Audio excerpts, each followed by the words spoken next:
Check 1, 2. If you can hear me, let me know. If you can't, there's no real way to tell you otherwise. Give me a second. Hold on. I'll type in check down, check. Whoever arrives in chat later can check this out. If you are arriving on time on live stream, fantastic. Welcome. Nice to see you. If you're watching this in post, as the VOD or something, feel free to skip ahead. There's a timer on the screen that lets you know when the stream starts. For everyone else, grab a drink, use the bathroom, get some food. I should fix my mic. Why does it keep twisting like this? If my mic tumbles sometime during this stream, you'll hear it. Two, I'll need some time to recover. What's up, Wiseman303? Nice to see you back. Always good to see a familiar face. We got 3.5 minutes, so I'm going to use that time to sort myself out just a little bit. Post on Blue Sky that we're live. Let me go ahead and do that.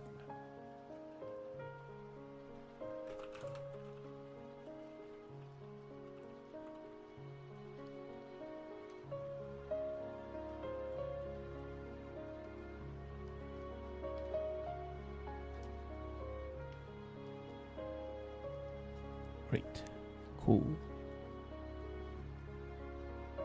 Okay, sound is good. Visuals look okay. Chillin'.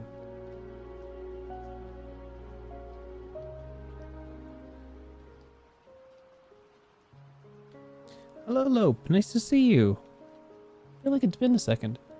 Welcome back.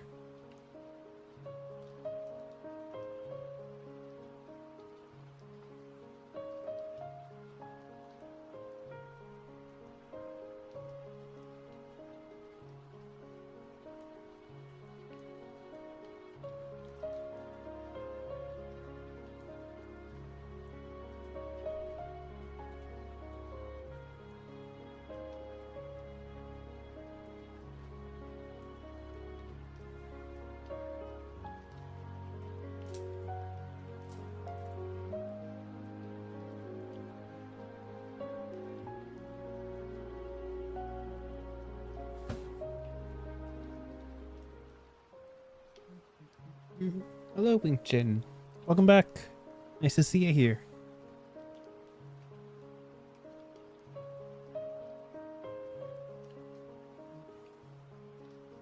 Got a little bit more time according to my screen, so I'm just gonna get a drink real quick.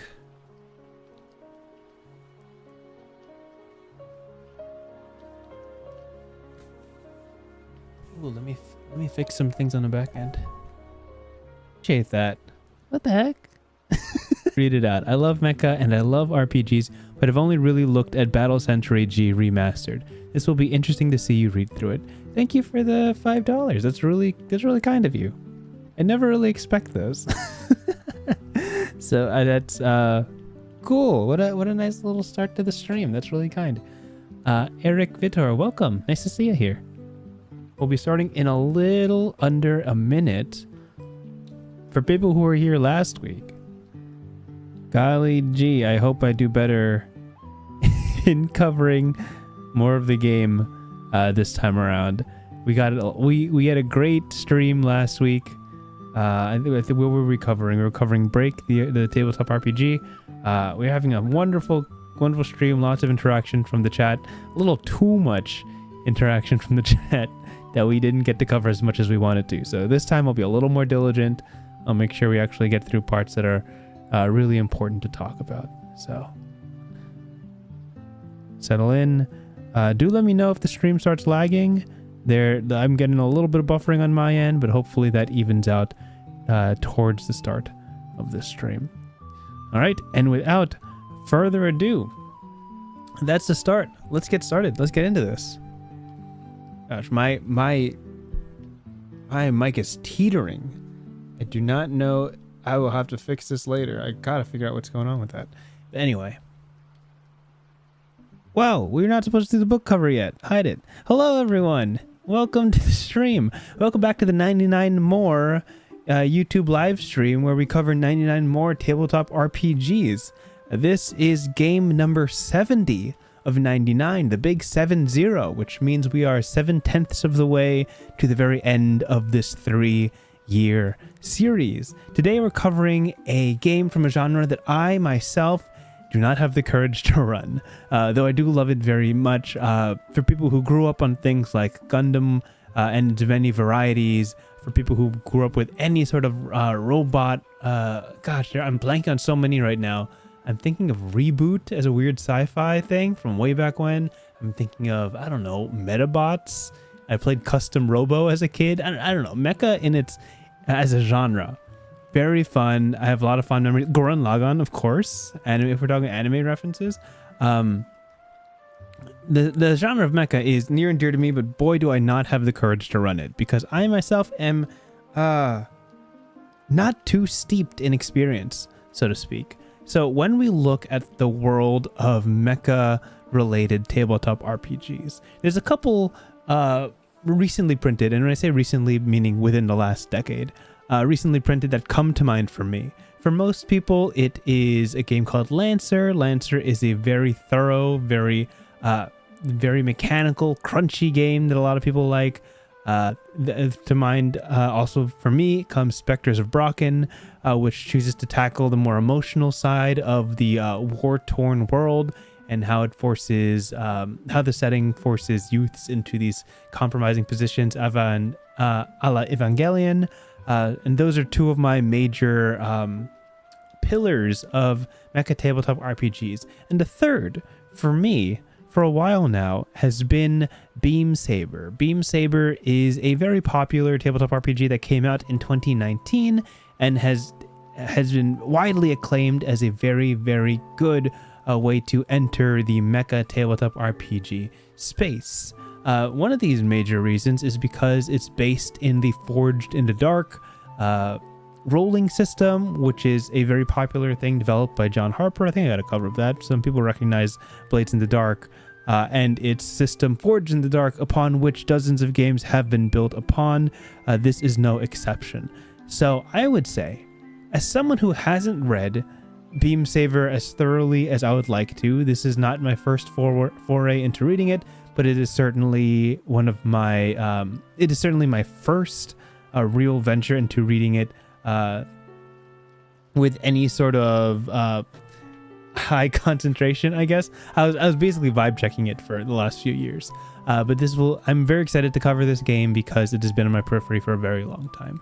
So without further ado, let's get into where you can find this game, where you can find more works by the author of this game, the resources available should you choose to grab it for yourself, and of course reading the game and jumping around because this game is very, very long. So let me make sure my things are on the right things in the background. Oop, I should bump that over here, and I should have this open. 1, 2, 3, 4, 5. Fantastic. Let me jump to the next page. Cool. We got there. This is the cover. Now all I got to do is get to the Chrome tab. I can do that. I'm a professional. There we go. Okay. Beam Saber, a Forged in the Dark game by Austin Ramsey, I believe it is. You can find this on itch.io, austin-ramsey.itch.io/Beam Saber. If you look up Beam Saber, you will find it.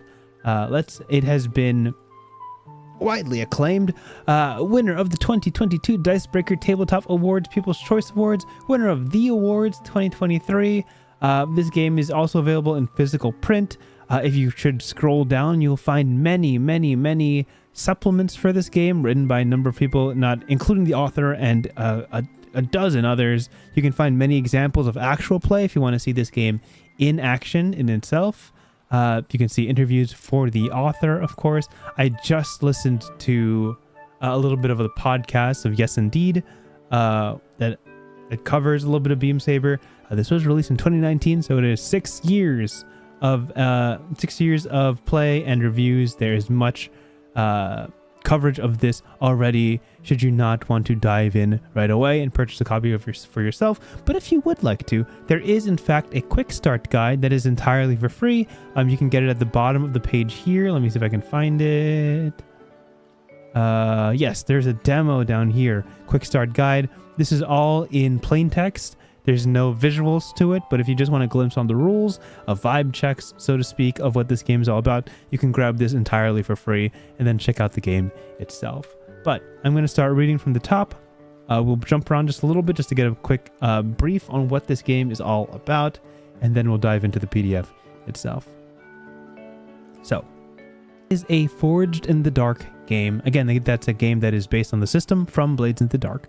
A game about the pilots of powerful machines in a war that dominates every facet of life. They are trying to do their part, then get out physically and mentally intact. The organizations that perpetuate the war, all caps, the war, throughout all of known space are too incomprehensibly huge to take down. There is no winning the war, there's only surviving it. Hopefully you can get others help. Hopefully you can help others get out too. This game is best played with 4 or 5 players, with one player filling the role of game master, and the other players will be the protagonists of the story. Let's see here. Engage challenges on a titanic scale. Each pilot has a custom vehicle created from the ground up to suit their desires. The base frame can be humanoid, a more traditional vehicle, or something completely bizarre. They can be equipped with holo-projectors, grapnel anchor tools. I don't know what that is, but I'm assuming grapple, shrapnel combination, anchor tools, missiles, and much more. Take advantage of your vehicle's quirks, such as loads of guns, exposed boosters, and ominous appearance to more effectively overcome obstacles, or lean into your machine's faults for XP, bombard, scan, maneuver, and more to deal with threats. There are examples of different pilot types you could play as, and then examples of squads you could call yourselves, depending on what kind of missions you would like to tackle. And then this is just one review. I'll read this one by Mobile Suit Breakdown. Every part of Beam Saber pulses with love for the mecha genre and makes it fun to play. Vehicle quirks make the problems and potentials of giant robots exciting parts of the action. Cutting loose with the other players helps grow relationships among your PCs through tense and tender moments between missions, and pilot drives ask each player, what do you want so bad that you'll risk getting into that coffin of a cockpit one more time? And then one more time after that. Every one of these makes you feel like you're in a Gundam anime. It's clear Austin knows and loves the mecha genre, and Beam Saber brings it to life at the table. All right, with that said, again, you can find this on itch.io. Just look up Beam Saber and you will find the page necessary. Let's bounce over to what Austin Ramsey has worked on before, a couple of other works. You can see a number of supplements for Beam Saber. Obviously, this has had a number of expansions since it was released, which is plenty over here. You can also see examples of other games they've covered or played or created. I'm sorry. Over here, The Pact, In the Air Tonight, The Best Around, Alone in the House, and Tomb of the Gods. All right. With that said, let's jump into the PDF. And again, I promise I will try to be more diligent about covering more of the game. That said, this is not a spreads version of the game of the PDF. This is a page by page, and the counter at the top says pages equate to 438.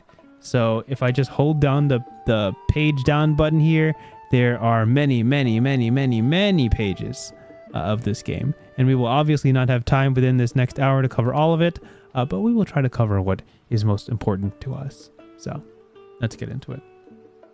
This is the credits page. There's plenty of people who are credited with helping out with this, all found over here. Also, there's a number of player resources. I should have shown you on the Chrome page. Let me see if I could find that. Give me a second. Should you choose... Yeah, here it is. So should you choose to download this, there's a lot of stuff that comes with the purchase, which is a number of reference sheets, obviously the PDF, every playbook for every pilot can be found here, update to the reference sheet, squad playbooks, a bunch of faction and region sheets. This is the session 0, so when you start your campaign, you can use this, and then there's a bunch of other things over here. So it's a good collection of documents that can be useful when you're running this.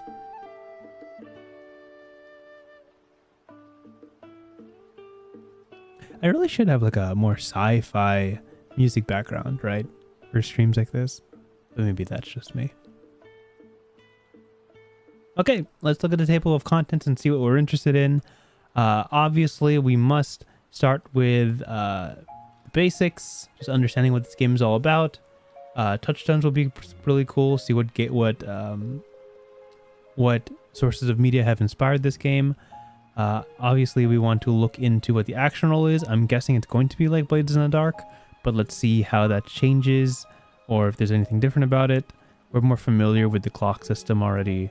Gameplay cycle would be interesting. And obviously, pilot creation is probably what we're most interested in. How to build your character. And if they have that option, yeah, here. Pilot actions is here. Let me see what else. Yeah, there's pilot playbook, so we can take a look at one or two of these just to see what it looks like to have a character sheet for your character. And then vehicle creation would be pretty cool as well. Yeah, and the rest of this is just extra credit, so let's try to get through it. Oh, look at that. So page 256 onwards is all for the game master and running the game. There's a lot here, which is good.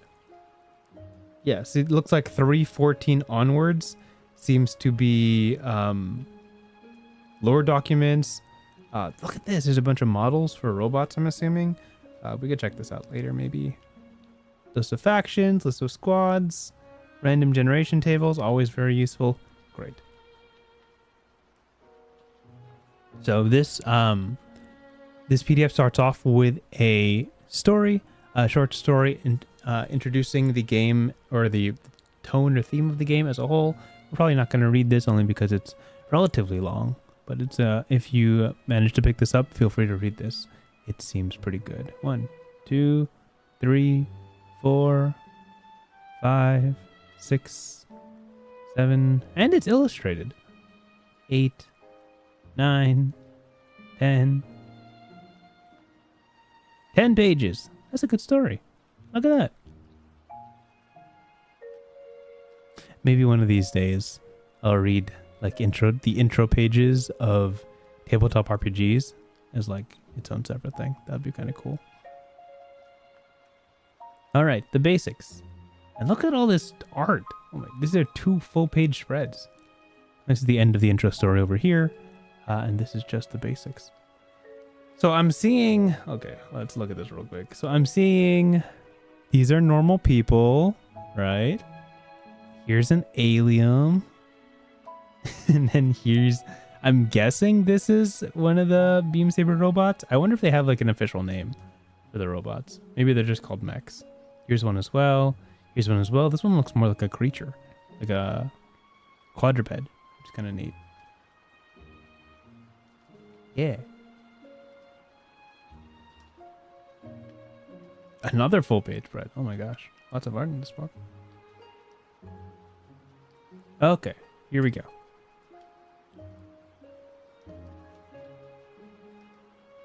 Introduction. Beam Saber is a game about the pilots of powerful machines in a war that dominates every facet of life. They're trying to do their time in part in the war, capitalized, and then get out physically and mentally intact. See, we read this one. Yeah, we read this one. See, the organizations that perpetuate the war through all of known space are too incomprehensibly huge to take down. There is no winning the war, there's only surviving it. Hopefully you can make things a bit better before you move on. That's, you know what, out of off page, that's a really interesting premise in saying like, hey, there's something really bad going on and there's nothing you can do to stop it. It's too big for you to even consider tackling. Therefore, you should focus on things lower to the ground in your immediate vicinity. I think that's pretty neat. I think that's a way of saying, hey, I know you like mechas, but in case the vastness and infinite space of space is a little too big of a scope for you in terms of what you're going to be handling in a campaign, this game is going to narrow it down a little bit.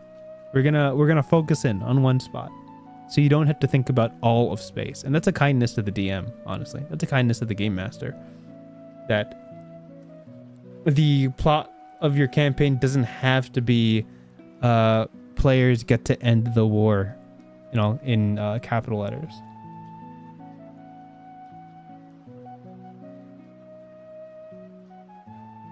Okay.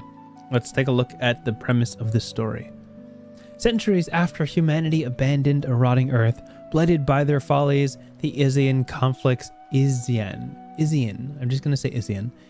conflicts seeds sprouted deep in space as plans unfurled. The Exodus ships fled The Exodus ships fled humanity's decaying cradle in varying states of quality and completion. Ships failed, were raided or cannibalized, and jettisoned all but the essentials. History, art, and play all fell in the face of necessity. Those that survived left a vacuum of power, but not for long. After the Exodus, 5 factions rose to power, and thus the war began. These factions grapple for authority over humanity. An autocracy uses its military might to put others under its leader's sway. A corporatocracy's directing board of corporations desire the profitable control of the populace. A sprawling democracy's bickering politicians believe that self-directed government must be brought to all people. An oligarchy says that they have the necessary will and cunning to ensure humanity's survival. Lastly, a theocracy believes its guidance will push humanity to reach heights worthy of the stars. As an aside, reading this, it feels like they left these 5 factions purposefully blank for you to fill in. But maybe that's just me. If you have cool names for one of these 5 factions, I'm imagining you just kind of slot it into whenever you see these faction words. Anyway. Long into the war, as these factions battled for control, it was realized that one of the backwater planets involved in the conflict, probably Earth. An Earth changed by the calamitous intervening years that was mostly healed by its respite from humanity's swarm. Conquering it would be a great symbolic victory, but other, more valuable worlds continued to be the war's focus. A dense cloud of orbital debris surrounds Earth, preventing consistent satellite survival and easy travel between the ground and stars. Intermittent space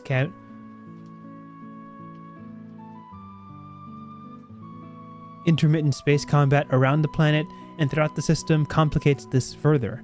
A handful of space elevators provide the best access to space, but only one remains in the hands of the planet's inhabitants. There are millions of people who lived on Earth before the war found the planet.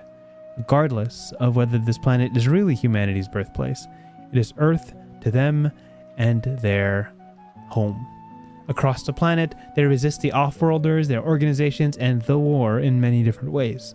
Much of that resistance has gathered in the Isia region, where the last independent space elevator stretches into the void. As the Isian conflict seethes about to boil over, this is where you come in. You can find setting details in Chapter 10, which outlines each region, faction, and squad involved in Beam Saber's core setting. Cool. Good start. Hello, Mango Cheesecake. Hello, Quartzite. Welcome to the stream. Welcome back. Nice to see you guys. So, premise of this game. World was shunted into space. Earth was rotting. History was left into the wayside for the sake of survival. And many, many years later, the war began to control all of space. It has expanded into 5 factions, all of which are much too immense for you to handle on your own. And what remains, as I understand, is Earth, or probably Earth. It has been so long that people don't remember if it's Earth or not. There are millions of people still on Earth, as I understand it, and you play as someone who may or may not be involved with this Earth, who resists the off-worlders and protect their planet from being attacked by one of the 5 factions. I don't know if you're mandatorily tied to quote-unquote Earth. You might be tied to certain spaces or certain factions, but it feels like the story kind of at least from the opening paragraphs, it sounds like it centralizes around this Earth that must be defended. So, okay, let's see here. Each character creates and portrays a pilot involved in the war. The player's pilots are part of a squad that completes jobs for the factions at odds with each other. Sure. Together with the GM, they give life to the pilots and the world around them. The players also create vehicles for their pilots, machines they wield on mission after mission, as they go up against enemy squads and factions. And maybe, just maybe, when all is said and done, the pilots will find some peace at the end of their journey. So I think this is like a central premise in games based on Blades in the Dark. It's like We just read a game called Subway Runners. I think it's by Gemroom Games. I can stand corrected on that. But Subway Runners was also about a gig economy where 4 or 5 people team up, form some sort of team squad to accomplish a task. And that seems what Blades in the Dark is really good at. Obviously, in its original setting, it was more grimdark. It was more cutthroat. Oh, maybe not grimdark. It was more I'll just stick with dark. It was more cutthroat. There was obviously like those sections of heist. There were heist energy. There was instances of conflict, and obviously the clocks meant there was a time crunch. So it was very good at like one and done jobs or heists or things like that. So this seems to have the same energy in that your team is kind of a confangled squad that works together to accomplish a specific goal. And it uses the system that really shined off that. The pilots are small in the grand scale of In the War, but they're trying their best to make a difference. The players' pilots start as nobodies beneath the notice of even their own faction.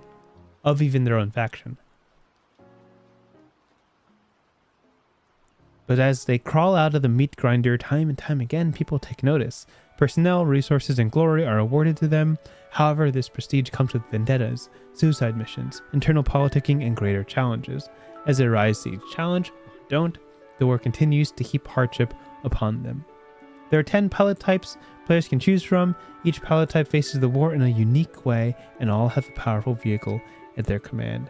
So examples of what you could play here are aces, daring drivers, bureaucrats, clever logisticians, empaths. This reads like maybe this is a deep cut. Man, it's not it's not a deep cut, but maybe this is like a stretch. That's what word I'm looking for. This reads like the opening of that Mistborn book, the one that I never finished. Where you're kind of I'm putting together a team, very Ocean's 11 energy. But aces are daring drivers, bureaucrats are clever logisticians, empaths are compassionate psychics. Oh, psychics. Envoys are diplomats and spies, hackers are subversive professionals, infiltrators are stealthy operators, officers are calculating tacticians, scouts are pathfinders and snipers, soldiers are terrifying infantrymen, and technicians are chemists, mechanics, and biologists. Players can use any combination of pilot types in their squad, even if that squad is all aces or officers, for example. I don't know why I thought about Top Gun when I saw all aces. Every pilot is an ace type energy. Every type pilot is Tom Cruise. See Project Creation, page 58 to learn more about making pilots. Cool. Oop. Okay, here we go. The vehicles. Each pilot has access to a customized vehicle that suits their skills and needs. Some will be machines hardly different from civilian vehicles, while others are lumbering behemoths loaded down with weapons and armor. Each vehicle has unique quirks that pilots can take advantage of to accomplish their missions. As the pilot repair and upgrade their vehicles, they'll learn more of these advantageous quirks. So, I remember we read the game Lancer like 20 streams ago, I believe it was. Lancer was game 50, if I recall. And in that game, there was a much bigger emphasis on the mech, aka like the big robot, so to speak. And the pilots, as interesting as they may be, and as much personality as they may have, the story wasn't really, or the game wasn't really about them, so to speak. I wonder if this game is a little bit more of a 50-50 in terms of the action that the vehicles and the pilots get, you know? Like how much of this game will actually be in the robot and how much of the game will be on the ground floor. Because it's looking like here, if I look at these, it seems like there's a pretty heavy focus on like what the pilot does besides driving a mech, you know? The squad. The pilots are part of a squad which the players create through consensus. The players keep track of their squad on a squad character sheet. Consulate, spies in politics, mechanized cavalry strikes fast and hard. Profiteers sell what people can't get. I don't know. Oh, the that's funny. The redacted Is it what I imagine that is? The redacted neutralized targets. Great. So this is basically like what kind of what does your party as a whole strive towards? Like what are we working towards as a team? Do we want to like are we like delivery men? Are we spies? Are we trying to make a profit? Are we in here to take out people? Like what is our goal? Obviously, if a game focused around the concept of war has a lot of roles in it, and everybody has a different job, and even though all of you are individually talented, as we see here, a team of those people, what will they be useful for, so to speak? Okay. The game master, we know this. They control all non-player characters. They describe the world, and they prepare missions and opportunities for the players and facilitate the rules.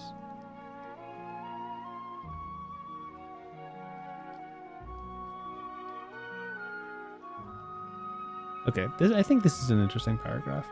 Before you sit down to play, make sure everyone is excited about Beam Saber's concept. Be upfront about the theme. This is a game about extraordinary pilots trying to survive a grueling, generations-long war. Share some of the media touchstones that they might know. Imagine instead of Humvees, the Marines in Generation Kill have been in mechs with swords and energy rifles. If they aren't excited by this point, this game might not be for them. Sure. Why don't we jump over there and see what it's about? What page are we on right now? Okay, we're not too far down. Okay, touchstones. Okay, I confess, I'm not too well versed in mecha anime, robot series, things like that. I will point out what I know from this list. Obviously, I know Redline, fantastic movie. Fury I never watched. Fury is that one where it's like 4 dudes in a tank, right? That's is that the premise? Am I crazy? I'm pretty sure that's right. Is it 4 dudes in a tank? I think that's what Fury is about. Mad Max Fury Road, of course. Let's see. A lot of Mobile Suit Gundam references. Iron Blooded Orphans I'm familiar with. I don't think I ever finished that, but had a lot of good reviews from my friends. Can't say I've watched anything else here. Laconic Lane. Nice to see you here. Hello, and welcome to the stream. Yeah, I'm trying to learn it too. Role-playing games, of course, Blade in the Dark, as we've talked about. Apocalypse World. This is the game that the Powered by the Apocalypse system is based upon. Really innovated the idea of playbooks, defining your character's story arc from the start, and going from there, so to speak. Dungeon World is also a game based on Apocalypse World, as I remember. And yeah, that's all I know, unfortunately. That's all I've got here. If you know more than me, you're probably already more well versed in this genre than I am. So, glad to hear it.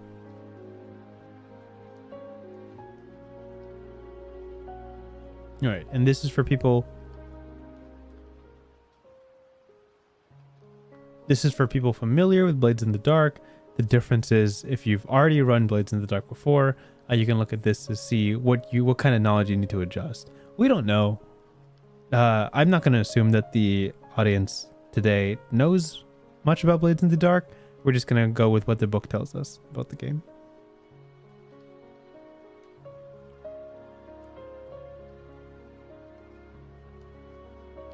Okay. This is core mechanics. We're eventually going to get into this.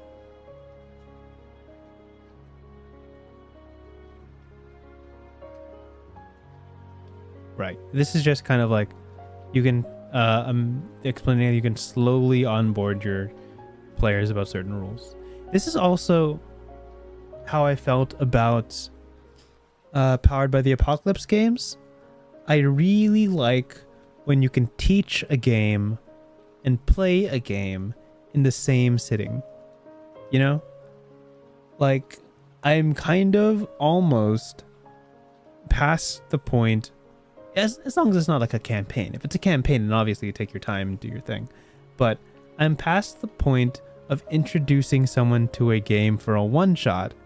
It's actually a two-shot because I need one session to teach them the game and then another session to play it. I feel like there's a lot of games out there that are really good at teaching you the game as you go. You only need your players to know a certain amount of information before they can just jump into it and go. It's like, for example, one of my favorite examples of this is Masks. Masks: A New Generation is a superhero tabletop RPG that I love running one-shots for. And before the session, I tell my players, hey, here's a list of the playbooks. Just look at the top of the playbook for a general theme of like what the character is about.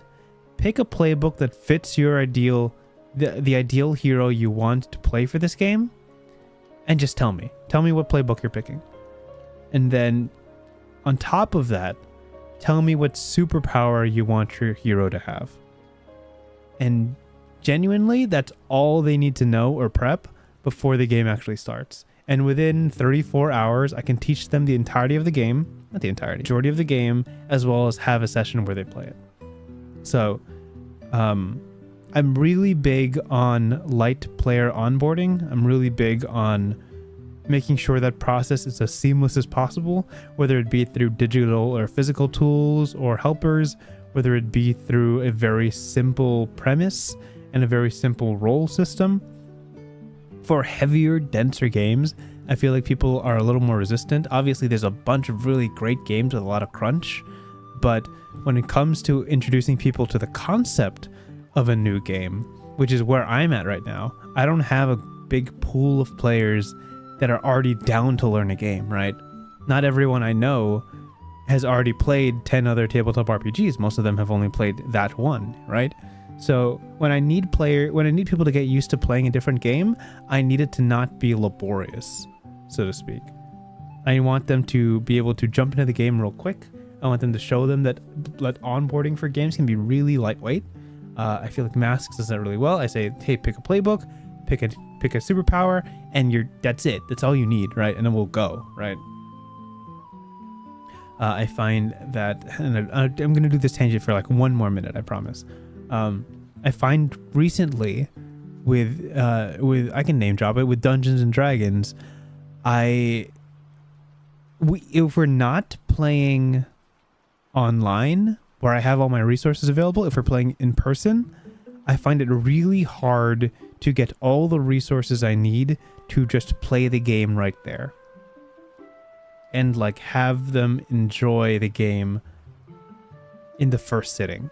Because the first sitting is usually explaining a lot of rules, it's character creation, and that's fun in itself. But if I want a one-shot, then it's laborious to teach the game and its premise and its character creation, things like that. For a one-shot, for really fun sit-downs, there's a lot of games much better than that, and I find Blades in the Dark and Powered by the Apocalypse do that really well.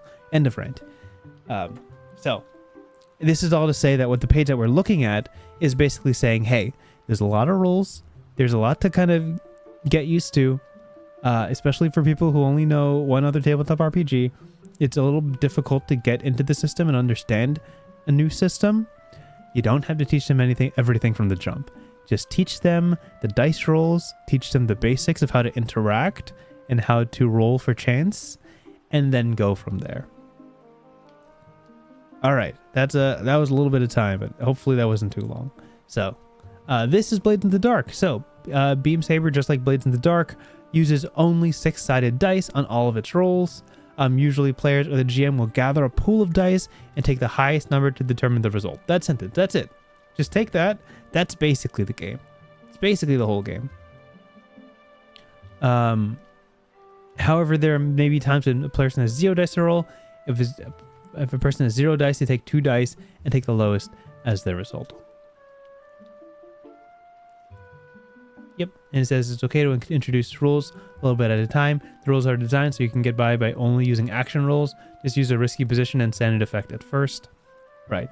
So for me, when I was learning Powered by the Apocalypse, for example, the hardest thing I had to wrap my head around was moves, basic moves.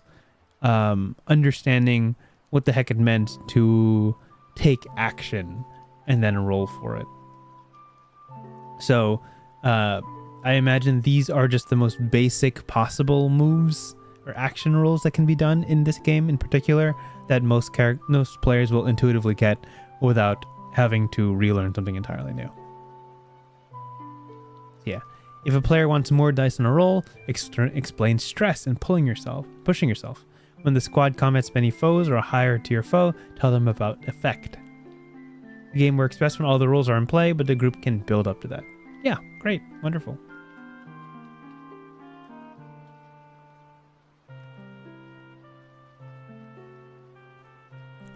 All right, action roll. For people who are unfamiliar with action roll, here's your lesson. The action roll is the most frequent cause for a player to roll dice. A player makes an action roll when their pilot or vehicle attempts something that isn't a guaranteed success. Each attempt has a potential positive outcome and negative consequence. The GM and player work through the process below to set the stakes and build the player's pool of 6-sided dice. The player then rolls the dice to see what happens next. And then there's more instructions.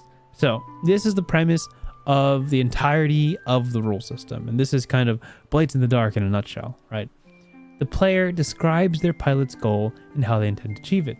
The player selects an action their pilot uses to fulfill their goal. The GM tells a player their position, how dangerous the action is, and effect, how effective the action is, if they use that action.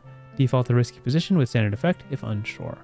The player mentions any circumstances or special abilities that might alter the position or effect. The player and GM agree on the final position and effect, add applicable bonus dice.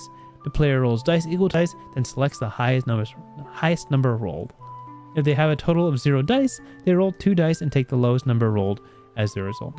If the result is 6, the action succeeds fully. If it's 4 or 5, the action succeeds partially or fully but with a consequence. If the result is 3 or less, the action fails and something bad happens. If they roll 2 or more 6s on a non-zero dice roll, they get a critical success, which means the action succeeds fully and there's increased effect. Okay, welcome to Blades in the Dark. That's the entire thing. If people have played Powered by the Apocalypse before, any of those systems, you would recognize the partial success system. The partial success system basically means that there's 3 standard outcomes. That makes sense, right? Yeah, there's 3 standard outcomes. Full success, partial success, and failure. Partial success meaning you succeed, but with a price. Succeed, but with a consequence. In this game, a full success is achieved by rolling a 6. So that's a 1 in 6 chance. But if you get more... but if you have more dice, more chances to land on 6, then that means that the likelihood of 6 or success is higher than you'd expect it to be. And if you get 2 or more, that's a critical success, which is even better. A 4 or 5 is a more likely result, partial success. You succeed at what you wanted to do, you get the effect that you wanted to do, but the GM gets a little bit to play with. You get a little bit of a consequence. This happens, but this, you know? And if the result is 3 or less, that's a full failure, right? The odds of you rolling a 3 or less on all of your dice is honestly pretty low. It does seem like a 50% chance, but with enough dice, you have a higher and higher chance to get above a 3. So for example, if you have 1 die, the odds of you getting a 3 or less is 50%. If you have 2 dice, the odds of you getting 2 3 or lesses is 25%. 3 dice, it becomes 12.5, something like that.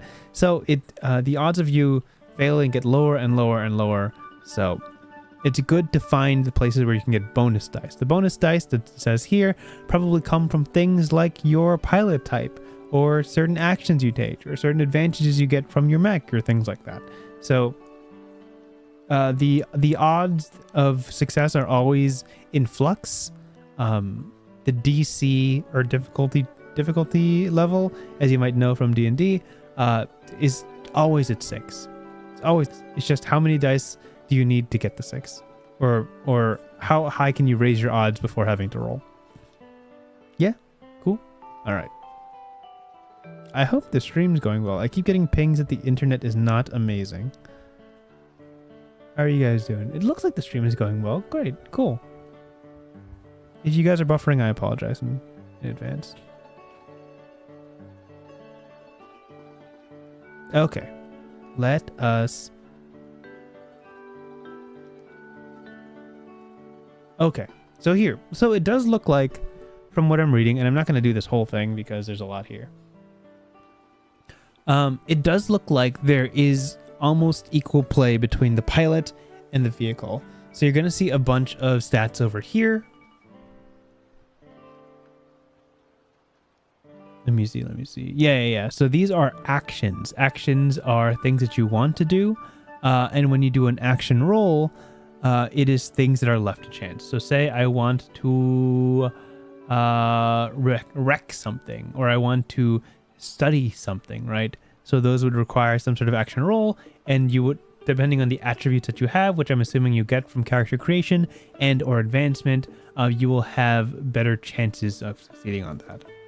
I was just about to start chewing a stick of gum, which was basically a habit, but that would have been really bad for stream audio. Let me just put that away. The tournament arc. Hello, welcome to the stream. What a great name. I love the tournament arc. So here it says here, pilots and vehicles have specific actions they can perform, such as hunt to track a target or wreck to use brute force. The player picks the best action that suits how their pilot or vehicle attempts to overcome an obstacle. Pilot actions are listed here. Vehicle has in an action tracked on their character sheet. This number tells a player how many dice begin in their dice pool. If you have an action rating of 2 on maneuver, you begin with 2 dice in your dice pool. Great. So if it looks like here, maneuver, this section right here is an example. You roll for engineer, and these, it seems like if you have nothing highlighted, you would roll 0 dice, which is 2 dice, take the lowest.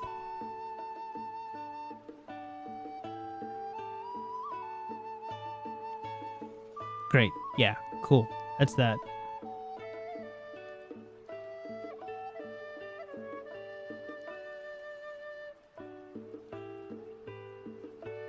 Okay, let's look at position. Position, I'm guessing, is something similar to difficulty level, so to speak. Position indicates the level of danger or difficulty associated with an action. The GM sets an action's position as controlled, risky, or desperate. If the pilot has a clear shot, a major advantage, or is free of danger, their position is likely controlled. If this pilot is confronting head-on, under pressure, equal footing, it's likely risky. If the pilot's in great danger, likely desperate. So usually it'll be risky, which means it's just a normal situation, or you're on even turf. So it looks like 4 or 5 is where it really varies, right? So if you roll a 4 or 5 in a controlled position, you can hesitate and try something else. But in a risky position, you just do it. Whatever you want to do just happens, and you get a risky consequence. And then in desperate, if you roll 4 or 5, you just do it, and then there's a desperate consequence, right? So this is worst possible situation. Obviously, 1 to 3 on a desperate position, worst outcome, no success, and then desperate consequence. So the consequences is something we haven't seen yet, but I'm assuming something bad happens to your character. I mean, it's the only assumption, right?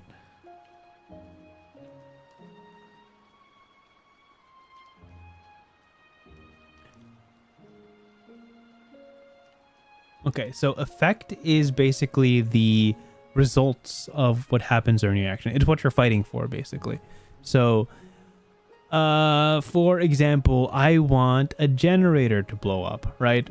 My goal is to destroy a factory, and one of the ways I can help that along is to destroy a generator within the factory. So, for example, we have concepts called clocks. Clocks are basically circles with little pie cuts, which indicate the number of successful steps you have to take to accomplish a certain goal. So for example, if to blow up a factory is a circle with 4 cuts or 4 portions, there are 4 steps to blowing up the factory.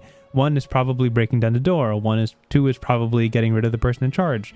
3 is wrecking the generator, and 4 is lighting this thing on fire, right? Those would be the 4 steps of the clock. So if you wanted to blow up the generator, that would be the effect you're calling for. The action you could use as an example is wreck over here. So if I want to use wreck, I would roll for it, And success would mean I get to fill in a tick on my clock. So like that. So basically, effect can be great, standard, or limited effect. Basically, the game master, after you request to do something, they'll be like, all right, a success on that would give you 3 ticks on the clock. So yeah, you can fill in 3 portions of the clock if you succeed on this.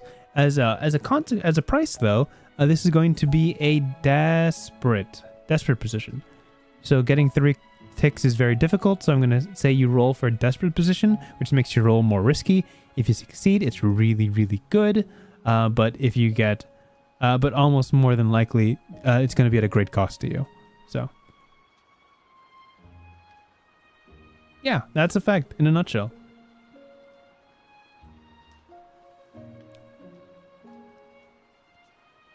Now, I would say for people who are, I wouldn't say new to the stream, I feel like most of you here are pretty familiar with the games that I'm covering. But if I hadn't said it already, one of the easiest ways to learn a whole lot of games really quickly is to learn a game under the Powered by the Apocalypse system or Blades into the Dark system. One, because they're pretty straightforward. They're popular for a reason, basically. They'll get you kind of out of the mindset of a very high crunch game. There are games that very much focus on narrative, very much focus on the fiction forward is a term thrown around a lot, basically saying that the story matters more than the number of dice you're rolling for damage. The intent is to coalesce the motifs of a specific genre or idea and turn that into a game, which is why you'll see a whole lot of games within PBTA or Blades in the Dark have a very strong sense of identity in terms of genre.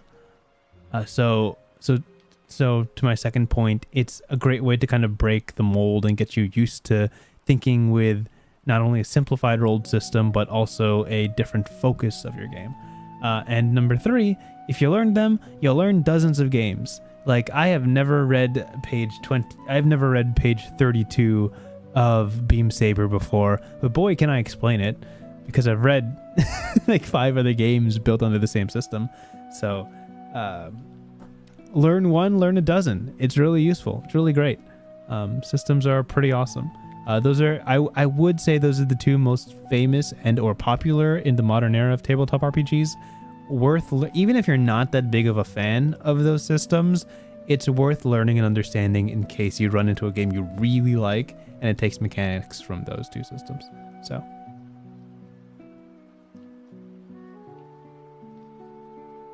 yeah. Consequences. Obvious consequences, and I'm just gonna paraphrase this. Reduced effect. Whatever you wanted is less than what you expected. Complication, new dangers, approaching issues, or unexpected troubles. Lost opportunity means that something you wanted won't happen. The cost, obviously, is an unforeseen expense. This is a war game, a game around the concepts and themes of war. Of course, there will be costs to every action. Worse position means that overall, maybe in the grand scheme of things have become worse for a temporary gain. And harm or damage is, of course, harm or damage. There's a system, I'm guessing, of injury. Yeah. So there's probably long-term harm and damage should you take that on. I'm assuming there's also ways to repair it or fix it sometime in downtime or in the days or months between missions. Yeah. So it says here level 4 harm. Here, look. Harm. I can read this. Up to 2 level 1 harm, 2 level 2 harm, and 1 level 3 harm. Vehicles suffer the same scale in damage. The penalties from multiple injuries of the same level stack, as do injuries of different levels, but only if they all apply to the narrative. If a level of harm of damage is full, and a pilot suffers an injury of that level, the new injury worsens, becoming 1 level more serious. If the pilot already has level 3 harm and suffers an additional level 3 harm, they take level form harm instead. Level form harm is ruinous, permanent injury, often but not always representing death. Other circumstances determine the nature of the permanent affliction. Okay, this is the consequences. Not going to linger on this too long. A resistance mechanic, I'm assuming, is a way to prevent the worst of consequences. Not going to look too much into this because this is getting into the nitty-gritty of the rules. You probably don't need this to start playing the game, so I'll leave it to you when you eventually play this. Yeah, let's read this. Spark. Each pilot also has a spark to spend on special abilities during missions. A pilot's spark represents their determination and grit to get the job done. A pilot spends their spark to activate these abilities. Take the spark box on the character sheet. For example, the Infiltrator Shadow ability lets a pilot spend their spark to resist a consequence from detection or security measures, or to push yourself for a feat of athletics or stealth. The pilot could avoid making a resistance roll and instead spend their spark to activate Shadow if the security camera catches them slipping into a building.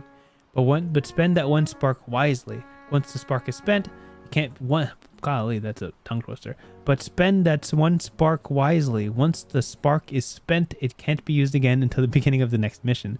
If a pilot has more than one ability that uses spark, only one of those abilities can be activated when the spark is spent.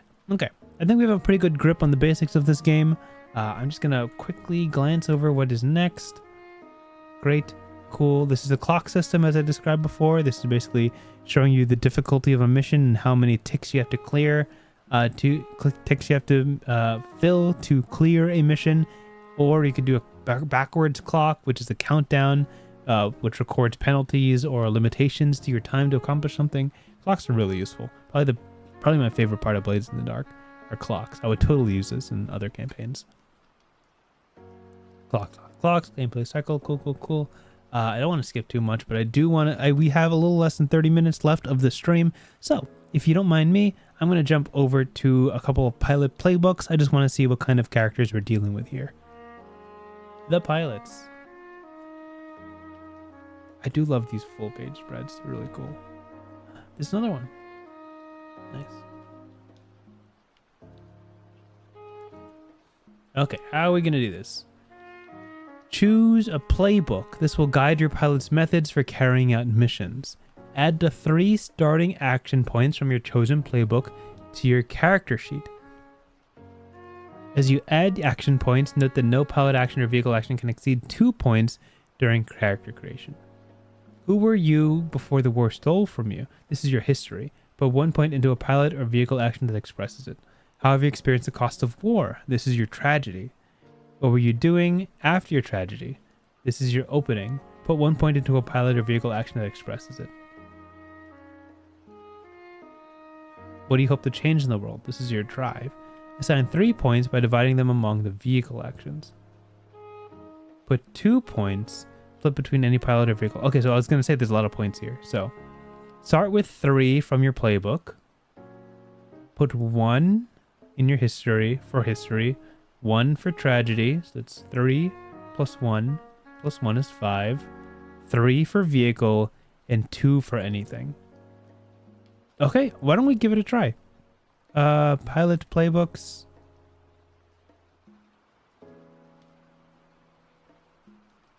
And this is examples of tragedy and opening.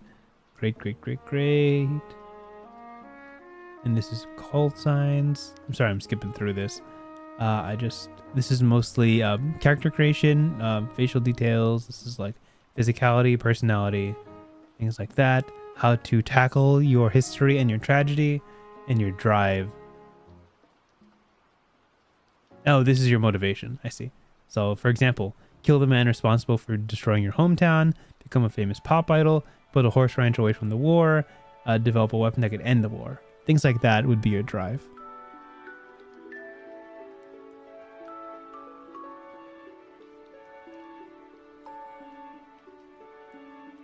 Yeah, this is pretty thorough for every step. It's very nice.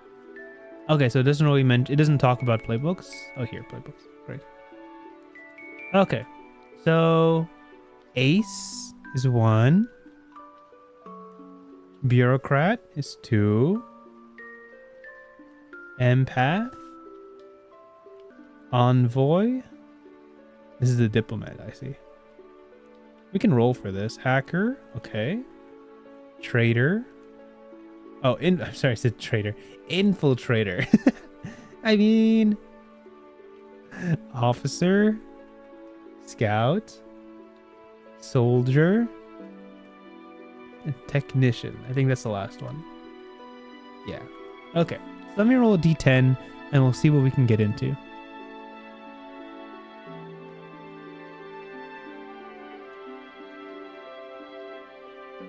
Okay, gotta roll a d10 for this. 6. Okay. So if this was 10, 9, 8, 7, 6. Infiltrator. Okay. So we are an infiltrator. An example of a playbook. And again, playbooks are kind of like the equivalent of a class in another game. Basically explains your role within your squad. Privacy is a rare commodity in the technologically advanced lives of those touched by the war. Many keep their secrets locked in physical places far from prying eyes. This is when you need an infiltrator, able to get past the security measures of the most paranoid and then fight their way out if necessary. They'll get you, and then fight your way out if necessary. They'll get you what you want. Make sure you treat them right because they can get into your homes too. Why are you drawn to the skills of the infiltrator? When have you regretted moving unseen? Okay, so here we go. So if we want to do a little bit of character creation, let me see if I can figure this out. Pilot playbooks, because I remember downloading all the pilot playbooks. I wonder if they're all PDFs. Nice, they are. Oh, cool. Infiltrator. So yeah. So they start with prowl and finesse. Unfortunately, I don't have a PDF reader that can edit this PDF, but that's my fault, not anyone else's fault. Start with prowl and finesse. So if we bounce over to... That's a quick start guide, the pilots. Bounce over to here. Those are our 3 starting action points. 2 in prowl, 1 in finesse. So, who were you before the war stole from you? This is your history. Okay, so this could be a bit of a past life type thing. So these are examples of histories. Let me see. 1, 2, 3, 4, 5, 6, 7, 8, 9, 10, 11. I can roll a d12 and ignore 12. I think that seems fair. Let's try that. 11. Fantastic. So 11 would be trade. Sure. So from a tradesperson to an infiltrator, I think it could be something as simple as a banker. I think there's someone who was just living a normal salaryman job before an attack from a robber changed their whole life trajectory. Massive scandal, probably an inside job. Entire bank closed down, and my character was starved for work, starved for money even, right? So they had to begin to pick up odd jobs. They got into a little bit of underground programs, and they said, hey, we really need a mech pilot, and you are not equipped for the job quite yet, but if you put in like 3 to 5 years of work and you really have the mojo to get on it, we could really use your know-how about the internal financial system. I think there's a squad that could really use your insights. Something like that, right? So with that, I think I would get a point in interface. So my history would give me knowledge of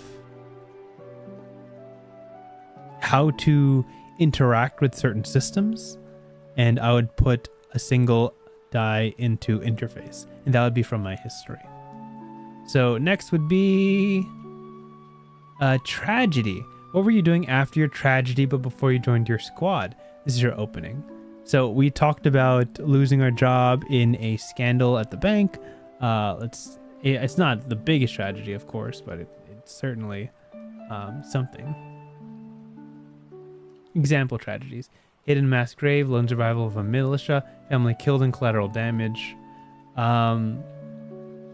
Falsely charged with a major crime. I like this one. Falsely charged with a major crime. So in the bank robbery, the reason that the character we're playing lost their job is because they were framed for the robbery. They were framed for the attack. It was obviously someone higher up with more power and influence who was pulling the strings, but they needed a fall guy, and we were the fall guy. You know, instead of training for mechs, we could have just been in prison for a really long time. And that turning point, that was our deep tragedy. We lost the life that we had. And when we came out, we truly had no connections, nothing left. And we had no choice but to find a way to get back, find revenge, right? So falsely charged with major crime could be our tragedy. And I think that gives us some struggle, right? To get a struggle point.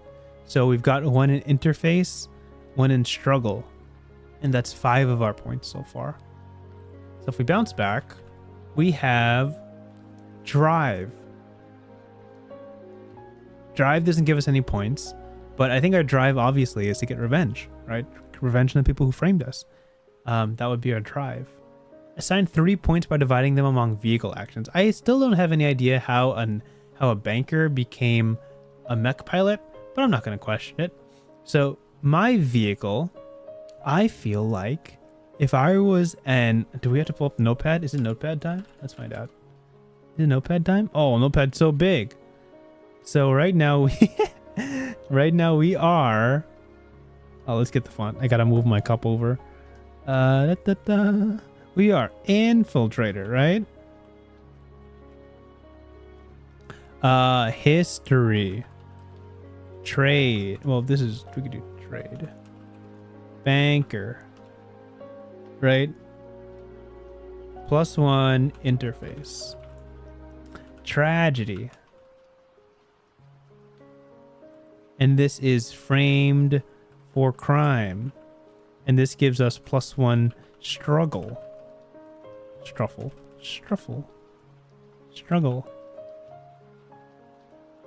Drive. Revenge, obviously. For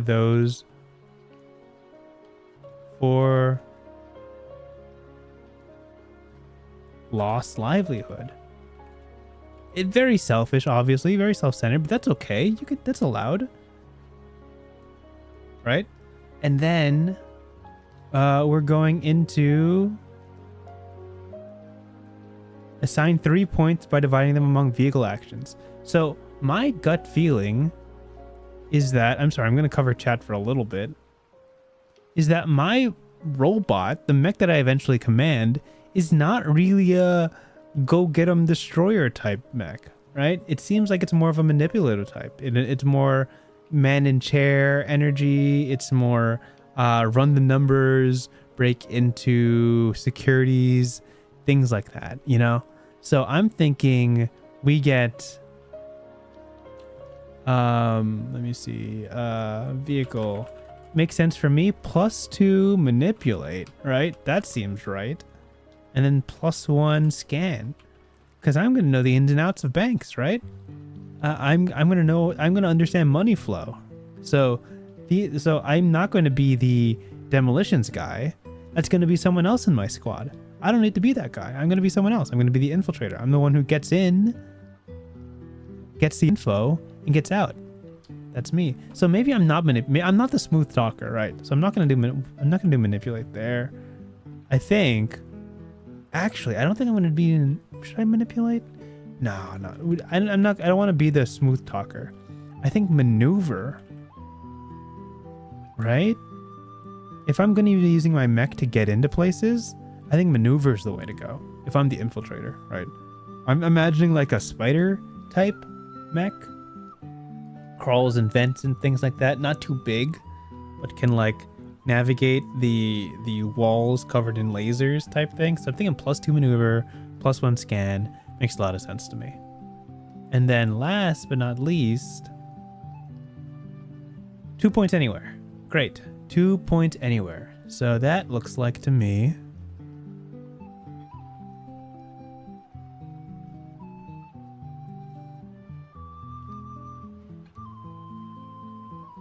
thinking survey seems good. These are free points. Free. Survey, because I got to be able to scout a place out. And then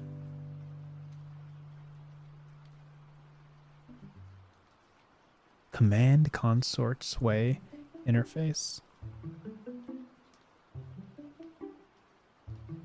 Might just be engineer. All right. This is looking like my dude. Yeah, Quirks, study seems good too. I'm gonna switch engineer to study. I'm gonna be nerd guy. Study. All right. I think my character is very much the nerd. I think that my character has no physical redeeming qualities. I think he's a weak guy. He's a fragile guy. He's got an ego. He's got a vendetta. He's got a chip on his shoulder, right? Bank teller turned mech pilot. I think he's very possibly a loser. I think he is not a nice person. There's a lot of things for me pointing that I'm like the heel of the squad. I'm not likable, but I'm necessary because I'm the only guy who knows the schematics or something like that. I'm feeling like I've been through the ringer, and once I get revenge on the guy who framed me, I don't know who that is. I don't know who that could be. But once I get revenge on that guy, my job is done. I'm out of the business, right? That's the general energy. So, yeah, that's my dude. And that's character creation. That's it. I mean, well, there's more. We could look at more. Names, pronouns, call sign, look. If someone wants to give me a name for this guy, that's I would love to have that. Any suggestions, put it in chat. Real cool. Choose an ability from your playbook. What do you mean ability? Let's look. What abilities do we have? Oh, cool. Okay, abilities. Let me drag this guy over. Okay, Ghost. You are not negatively affected by quality or tier when you attempt to bypass security measures. That sounds useful. The Infiltrator seems like somebody who has a very specific job, so I want to be the best at that job. Ambush. When you attack from hiding or springing a trap, you get +1. I don't want to be the attacking guy. That's not me. Daredevil. When you roll a desperate action, you get +1 to your roll. If you also take -1 to any resistance rolls against any consequences from your action. Oh, this is fun. Out of like this character specifically, I would take this on mostly anyone. I love consequences. I love the risk for doing great things. So yeah, Daredevil would be my choice if I was playing literally anyone else. Devil's Footsteps. When you push yourself, choose one of the following in addition to the normal benefits. Perform a feat of athletics that verges on the superhuman. Maneuver to confuse your enemies so they mistakenly attack each other. That's kind of okay. That's okay. It's okay. Expertise. Choose one of your action ratings. When you lead a group action, you only suffer 1 stress or exhaust 1 quirk at most, regardless of the number of failed rolls. Okay. Never tell me the odds. Take +1 die to resistance, or exhaust 1 fewer quirk for vehicle resistance when you are outnumbered or drastically outmatched. That's fun. It's like when you're outnumbered, you could do this one. This is cool. Reflexes. When there's a question about who acts first, the answer is you. Oh, this is sick. This is a fun one. This is a fun, like no matter what type situation. You're always the first to act. That's a superpower. That's really neat. And then Shadow. This is something that everybody has, I'm pretty sure. You may spend your spark to resist a consequence from detection or security measures, or push yourself for a feat of athletics or stealth. And veteran, choose an ability from another source. You can take this 3 times. Oh, sick. So you can take, basically this is like I used to be someone else, but now I'm the infiltrator. And you can take an ability from somebody else's sheet. So I would probably take reflexes just because that's a really cool story beat to always be the fastest. Or I would take daredevil because I never I don't shy away from taking a punishment from something really cool, you know? So one of those two. The tournament arc says Marcus Bjornsson. Sure. Marcus Bjornsson, the former bank teller turned infiltrator, who was framed for crimes committed against the bank and sentenced to many years in prison, and upon breaking out swears revenge on those that framed him. Great little concept. I like that. Okay, it looks like we're running low on time. I think that what I want to focus on from here on out, let's see, last thing that I want to look at is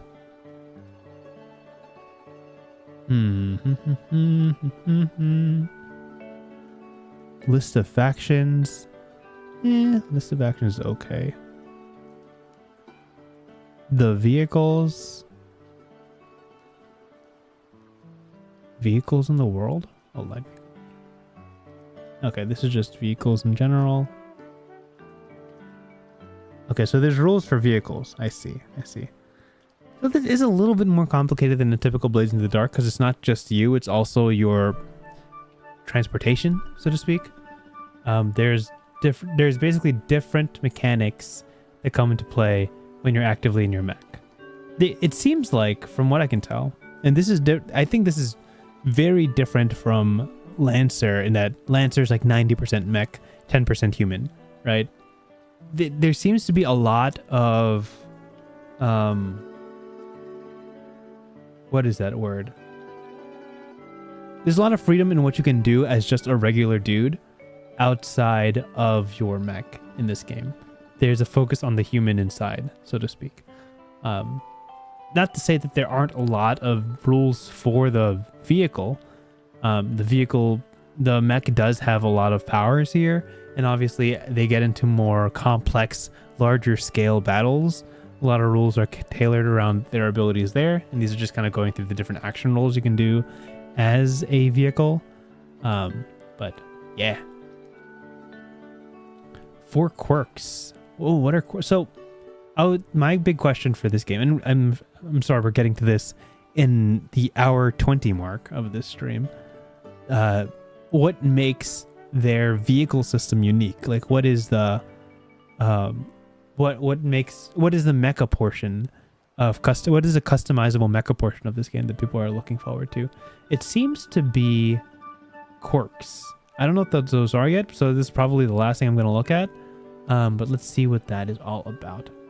Quirks are a vehicle's unique qualities.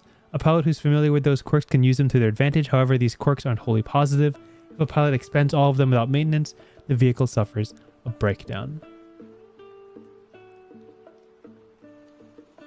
Every vehicle starts with 4 quirks, which are probably common to the vehicle's model.